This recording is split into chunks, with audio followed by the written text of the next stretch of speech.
Tonight on Connecticut's news station, we're still shaking. New aftershocks tonight felt here and across the Northeast after this morning's 4.8 earthquake, one of the biggest temblors on the East Coast in years. Clouds continue into the start of the weekend. We've got your forecast. Plus, we are looking ahead to next week's solar eclipse. I'm Bridget Biorlo in stores where Huskies Nation is just electric in Gamble Pavilion. As you can see, every chair is filled. We're hearing from fans coming up in moments. Now at 10, this is Fox 61, Connecticut's news station. As if one earthquake wasn't enough for the tri-state area today, there have been some aftershocks, and that's where we begin tonight here at 10. Thanks for joining us. I'm Sarah Sanchez. It's been about 12 hours since that magnitude 4.8 quake rocked our state. That was just before 10:30 this morning. And then at 6 tonight, another earthquake with an epicenter in New Jersey could be felt in Connecticut, this time a magnitude 3.8. We immediately started getting more calls from people across the state after that, telling us their houses were shaking yet again. A wild day for Connecticut, but even more intense for New York and New Jersey. Thankfully, despite hitting some of our nation's biggest cities and most populated areas, no injuries have been reported. It was a busy day for local, state, and federal officials, too, checking key infrastructure for any potential damage. Our state's Department of Emergency Management says nothing has been found, but it's important to check your own home for damage. Fox's Emma Wolfhorst has been following this story all day. I was like, what the heck was that? And it sounded like there was a freight train. From New Jersey, suddenly everything starts rocking. Our glasses start shaking a little bit. To New York. It just felt like being on a boat for a second. Like it felt like it was really disorienting, almost surreal. Like the whole floor was kind of wobbling and the building was shaking back and forth. To right here in Connecticut, people feeling the effects of a 4.8 magnitude earthquake around 10:30 Friday morning. All of a sudden, my desk started shaking, and I've got two monitors, and they were doing a little jiggly. Then I started to notice my plants kind of wavering around. Like I have some monsteras that are pretty tall, and they started like waving back and forth. Viewers calling and emailing Fox 61 Friday morning. In Burlington, Linda told us her house was shaking with pictures and decor moving, writing she, quote, actually heard a noise like a train locomotion sound in the room, calling the experience scary. Wanda in Bloomfield told us she'd never experienced an earthquake before and thought her home was falling apart. It was really scary to have being up on the 6th floor and have the whole building shaking around you. Local officials snapping into gear across the state, feeling the rumbles themselves. I was sitting in my office in a meeting and I felt it.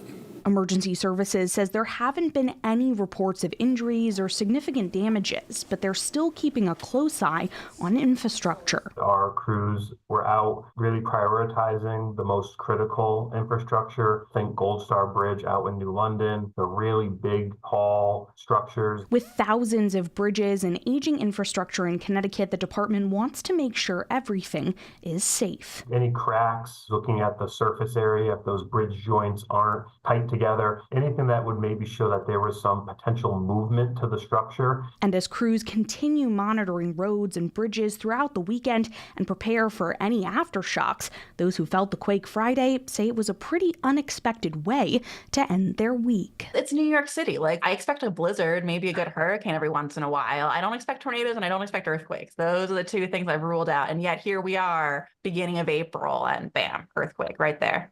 Reporting in Hartford, Emma Wolfhorst, Fox 61, Connecticut's news station.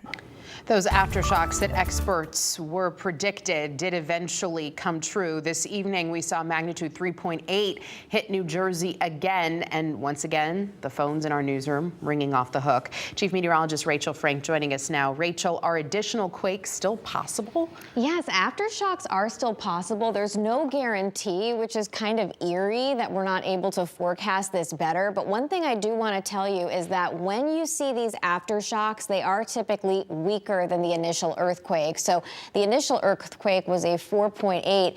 That was 10 times stronger in terms of the shaking than the 3.8 that happened closer to 6 p.m. So this is what the United States Geological Survey is saying, that there's a 78% chance of a magnitude 3 earthquake or higher. There's a 16% chance of a magnitude 4 or higher, and much lower, a 2% chance of a magnitude 5 or higher. So it's one of those things where we just kind of wait and see, but likely going to be weaker than the initial earthquake that we saw this morning. Temperatures tonight settling back into the 30s, heading through the day tomorrow. It's another cloudy one. Any sunshine that you see will be limited in nature. It's cool with high temperatures that will climb into the upper 40s to right around 50 degrees. And just like today, there is a chance for an isolated shower as we head through the afternoon. Sunday might be a little bit brighter, but to see full sun, we really have to wait until Monday, which coincides with our solar eclipse. So we are really excited about that. Some warmer temperatures too. We'll show it to you, full forecast coming up in just a bit. Sarah. Thank you, Rachel. New here at 10, the earthquake impacted people across the state differently, but it really disrupted the school day for middle schoolers in Greenwich. The entire Central Middle School building had to be evacuated. That's because school officials say they found new cracks after the quake, and their building was already suffering structural concerns. Students and staff were bused to Greenwich High School. Central Middle School is closed till it's deemed safe for occupancy. We have some breaking news now from East Lyme, where police are investigating the deaths of 2 people found inside a home in Niantic. Police were called to the home this afternoon on Billow Road and found those 2 people dead. This time we don't know anything about their identities or what might have led to those deaths. State Police is assisting, as well as the New London State's Attorney's Office, with this investigation. We'll keep following it for you. Fox 61's coverage of Road to the Championship is sponsored locally by Nissan. And what a time to be a member of Husky Nation. Both the UConn men and women's basketball teams have danced their way into the Final Four. And tonight the women are in Cleveland, hoping to punch their ticket to the national championship game. Their matchup against Iowa started just a few moments ago. UConn is showing their power early in, keeping Caitlin Clark in check. Certainly so. Right now the Huskies have a 25-16 lead over the Hawkeyes midway through the second quarter.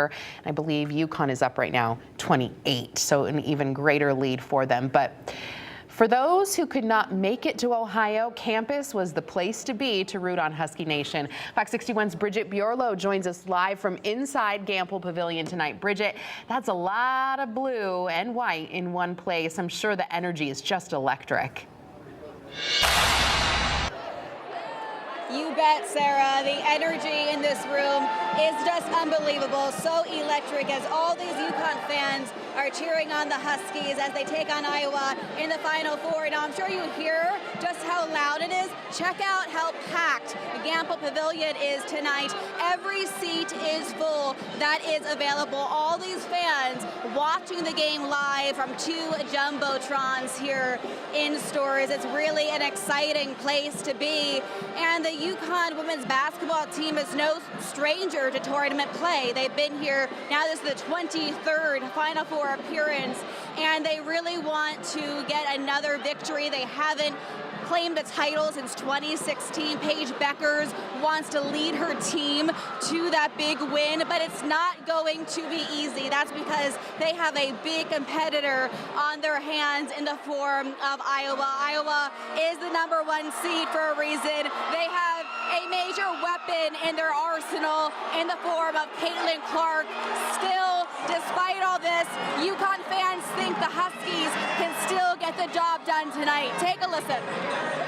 Oh my gosh, it's so exciting. It's such a crazy experience. I feel like basketball is such a huge part of the school spirit here, and it's so empowering and positive to be able to watch as both of our teams make it through the Final Four. We have the ability to beat Caitlin Clark. We have beaten her before in 2021, so we have the precedent already set. I just know that this game is going to be awesome, so I just really want to be here with the atmosphere, be here with my friends, and gamble one last time before graduation. I'm just here with my friends. I'm here for the energy. It's the basketball capital of the world, so we'll see what happens. There's magic here.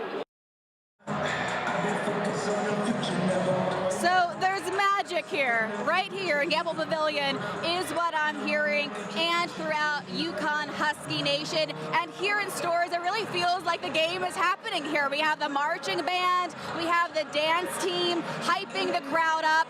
And I also want to take a moment and point out all the security that is here. There's a heightened security presence in light of what happened last year when the men's basketball team won the championship title. You might recall chaos erupted among the fans. There were fires set on campus in Stores. And in light of all of that, there is preparations underway to make sure that tonight's game, no matter the ending, stays nice and calm. You see more patrols out here. There's also some light posts that have been taken down throughout campus. And the big change, it is alcohol-free here at this watch party. And I will tell you, Sarah, that security has been very tight tonight. Security is checking all the bags from everyone that enters Gamble Pavilion. We are live tonight in Stores. I'm Bridget Piorlo, Fox 61, Connecticut's news station. All right, thank you, Bridget, for that report. Lots of fun happening right now at Gamble.